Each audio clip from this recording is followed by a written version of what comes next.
নমস্কার বন্ধুরা, it's me Mohona blog. তো চলে এলাম আপনাদের সামনে আমার আজকের আরেকটা সুন্দর মেনু নিয়ে। তো আমি আজকের মেনুতে কি কি রেখেছি আপনাদের সাথে একটু সংক্ষেপে শেয়ার করে ফেলবো। তো আজকের মেনুতে হচ্ছে আমি রুটি বানিয়েছি, তো রুটি রেখেছি।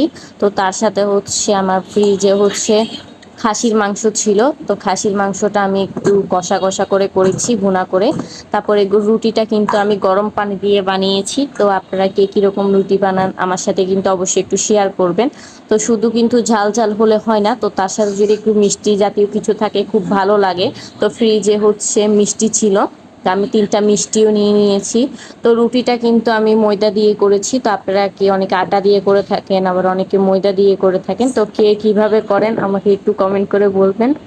তো আমার কাছে হচ্ছে এই রেসিপিটা আজকে খুব খুব ভালো লেগেছে। তো আমার মেনুটা আজকে আমি কিন্তু বেশি মেনু রাখি নাই, আমি একটাই মেনু রেখেছি।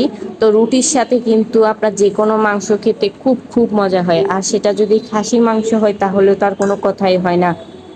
তো আপনারা হচ্ছে কে কীভাবে রুটিটা বানান, কে কীভাবে খাসির মাংসটা করে থাকেন আমাকে কিন্তু অবশ্যই একটু শেয়ার করবেন।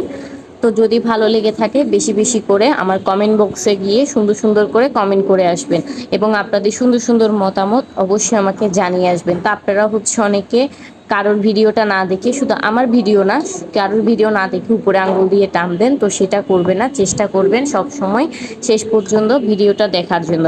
ভিডিওটা দেখে আপনাদের একটু যদি ভালো লেগে থাকে তাহলে একটা সুন্দর মতামত করে যাবেন, এবং একটা সুন্দর গঠনমূলক কমেন্ট করে যাবেন, যেন আমি ওই কমেন্ট ধরে আপনাদের সুন্দর সুন্দর পরিবারে চলে যেতে পারি। আপনারা যদি আমার রান্নার পোস্টে কমেন্ট না করেন তাহলে কিন্তু আমি কখনো আপনাদের পরিবারে যেতে পারবো না।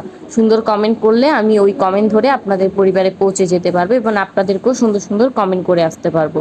তো একে অপরকে কমেন্ট করলেই কিন্তু আরেকজনকে কমেন্ট করার সুযোগটা পাই। তো আপনাদের কাছে মেনুটা কেমন লেগেছে আমাকে একটু বলবেন, এবং শেয়ার করে দিবেন, শেয়ার করে নিজেও দেখবেন, এবং নতুনদের সবাইকে দেখার সুযোগ করে দিবেন।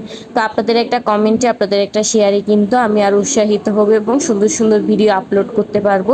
তা আমার কাছে হচ্ছে মেনুটা এত যে ভালো লেগেছে কি বলবো, তাই আর দেরি না করে আপনাদের সাথে একদম শেয়ার করে ফেললাম। তো আমার ফ্রিজে কিন্তু এই মিষ্টিটাই ছিল, তাই আমি এই মিষ্টিটাই রেখেছি। তা আপনারা হচ্ছে কে কীরকম